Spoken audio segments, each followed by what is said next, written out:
بسم اللہ الرحمن الرحیم۔ بسم اللہ الرحمن الرحیم۔ اب ایک مسئلہ یہ بھی ہے کہ زکوٰۃ کب فرض ہوتی ہے۔ زکوٰۃ کے لیے یہ بات اپنے ذہن کے اندر رکھ لے کہ زکوٰۃ یوں ہی فرض نہیں ہو جاتی کہ آج مال آیا تو کل زکوٰۃ فرض ہو جائے گی، نہیں، یہ بات نہیں ہے، بلکہ اس کی مثال سمجھیں کہ میں آج کے دور کے اندر ایک معروف اور سمجھ میں آنے والی مثال پیش کرتا ہوں۔ وہ یہ ہے کہ ہم اپنی بچی کی شادی کرتے ہیں، اپنی بہن کی شادی کرتے ہیں تو کچھ اسباب اس کو مائکے سے ملتے ہیں، سونے چاندی وغیرہ کے، کچھ اس کو سسرال کی طرف سے، لڑکے کی طرف سے دیے جاتے ہیں۔ تو یہ دونوں اسباب اس بچی کی ملکیت میں چلے جاتے ہیں۔ اب وہ بچی کے پاس اتنے اسباب ہو گئے کہ اگر سونے یعنی 7.5 تولے سونے کی قیمت کو نہیں پہنچے لیکن 52.5 تولے چاندی کی قیمت کو پہنچ جاتی ہے، اتنی رقم ان اسباب کی، ان سونے چاندی کی ملا کر کے ہو جاتی ہے۔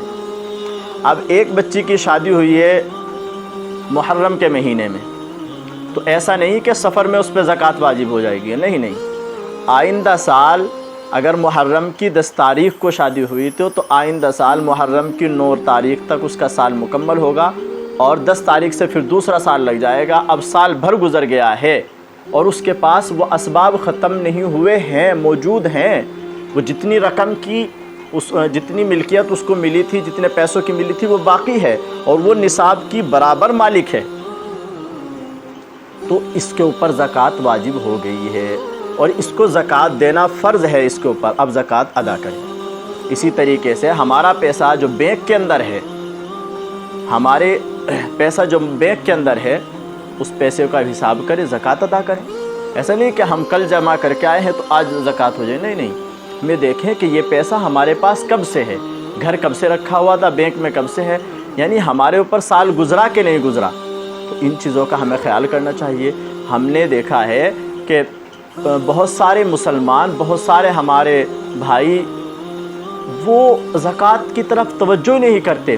نبی کریم صلی اللہ علیہ وسلم نے فرمایا کہ زکوٰۃ جو ادا کی ہے آپ نے، وہ بقیہ مال جو رہ گیا ہے آپ کے پاس، اس کی صفائی کا ذریعہ ہے، پاکی کا ذریعہ ہے۔ اور ہم یہ سمجھتے ہیں کہ ہم پہ بوجھ ہے، نہیں بھائی، بوجھ نہیں ہے، بلکہ اس سے اللہ تبارک و تعالی مال کی حفاظت فرماتے ہیں۔ میں آپ کو ایک واقعہ بیان کر رہا ہوں۔ میرے پاس ایک شخص نے فون کیا اور زکوٰۃ کے تعلق سے مسئلہ پوچھا کہ مولانا زکوٰۃ کس طریقے سے ادا کرنی چاہیے۔ میں نے کہا کہ آپ اپنی رقم کی پوری رقم کو کر لیں، اپنے اسباب کو پورا دیکھ لیں، اس کی قیمت لگا لیں، اس قیمت کے اعتبار سے آپ زکوٰۃ ادا کر دیں۔ اس نے کہا کہ میں آپ کو ایک بات بتلاتا ہوں کہ اللہ تبارک و تعالیٰ کتنی مدد فرماتے ہیں زکوٰۃ کے ادا کرنے سے۔ یہ میں نے اپنا ایک تجربہ اور اپنے اوپر ہونے والی ایک بات اس نے بیان کی ہے۔ انہوں نے بتلایا کہ میں نے گزشتہ سال جب زکوٰۃ ادا کی تو میرے پاس جو زکوٰۃ بنتی تھی وہ 3 لاکھ روپے کی زکوٰۃ بنتی تھی، لیکن میں نے یہ کام کیا کہ میں نے 3 لاکھ کی تو زکوٰۃ ادا کی ہے، اس کے ساتھ ساتھ میں نے 3 لاکھ کی زکوٰۃ اور ادا کر دی جو میرے پاس تھے بھی نہیں۔ علماء نے مجھے کہا بھائی یہ زکوٰۃ نہیں ہے بلکہ آپ کی طرف سے صدقہ نافلہ ہے جو آپ اللہ کے لیے دینا چاہتے ہیں، آپ سارا مال دے دیں، اس سے کون روکتا ہے آپ کو، لیکن آپ کے پاس جو زکوٰۃ بنتی تھی وہ صحیح 3 لاکھ روپے کی زکوٰۃ بنتی تھی۔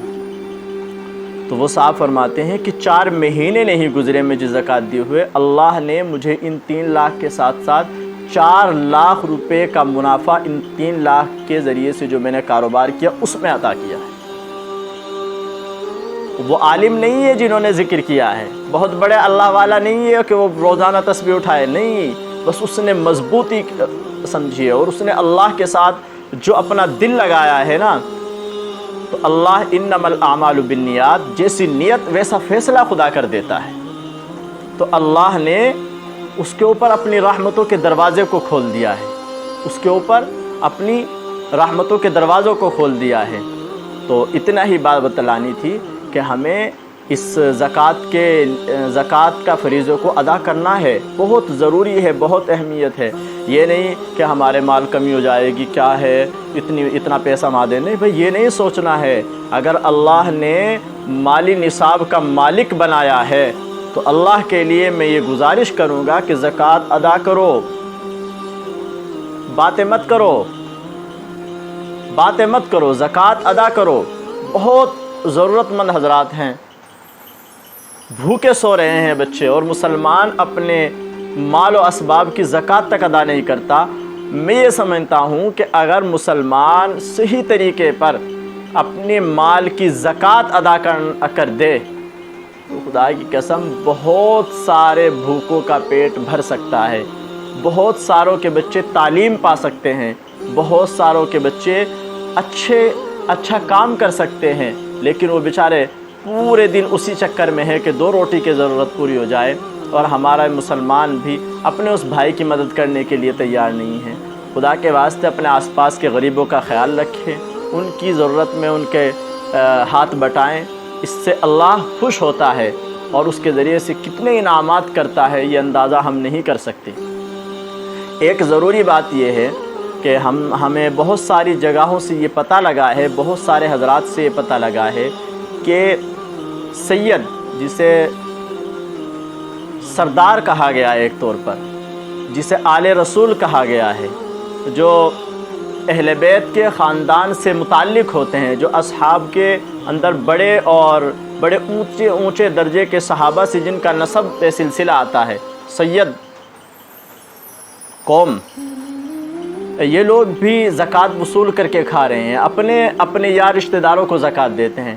تو اگر حقیقت میں سید ہے تو اس کو زکوٰۃ نہیں لگتی۔ اگر اس نے مثلا محلے کے سید نے ہی کسی سید کو زکوٰۃ دے دی، یا پھر کسی غیر سید نے سید کو زکوٰۃ دے دی ہے اور سید نے زکوٰۃ لے لی ہے، تو بھائی زکوٰۃ ادا نہیں ہوئی، اور سید کے لیے زکوٰۃ لینا جائز نہیں ہے۔ آپ اپنے بھائی کو، سید جو ہے، سادات جو ہے، اونچے درجے کا جو ہے، اللہ کے رسول نے اپنے نواسے کے منہ سے ایک کھجور صدقے کی انہوں نے منہ میں کے اندر ڈال لی تھی، اللہ کے رسول نے اپنی ہاتھ سے اس کو واپس نکال دیا تھا۔ اس بات کو سمجھے کہ سادات کا مقام کیا ہے۔ ہم بہت قدر کرتے ہیں ان لوگوں کی، لیکن کچھ خبریں ایسی مل رہی ہیں کہ آپس میں لے کر کے کھا رہے ہیں۔ اللہ کے لیے اس سے بچیں، اپنے مقام کو سمجھیں، مرتبے کو سمجھیں، اور یوں خام کھائیں اپنے آپ کو جو ہے ذرا سے لالچوں کے چکر کے اندر اپنے آپ کو، اپنی حیثیت کو ختم نہ کریں، اور شرعی مسائل کے اندر بھی اپنے آپ کو حد سے تجاوز نہ کریں، اپنی طرف سے حد سے تجاوز کر جائیں۔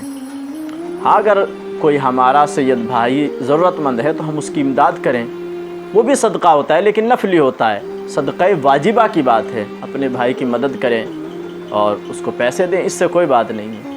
بس دعا کریں کہ اللہ تبارک و تعالی ہمیں اس فریضے کی اہمیت کو سمجھنے کی اور اس کو ادا کرنے کی توفیق عطا فرمائیں۔ وآخر دعوانا ان الحمد للہ رب العالمین۔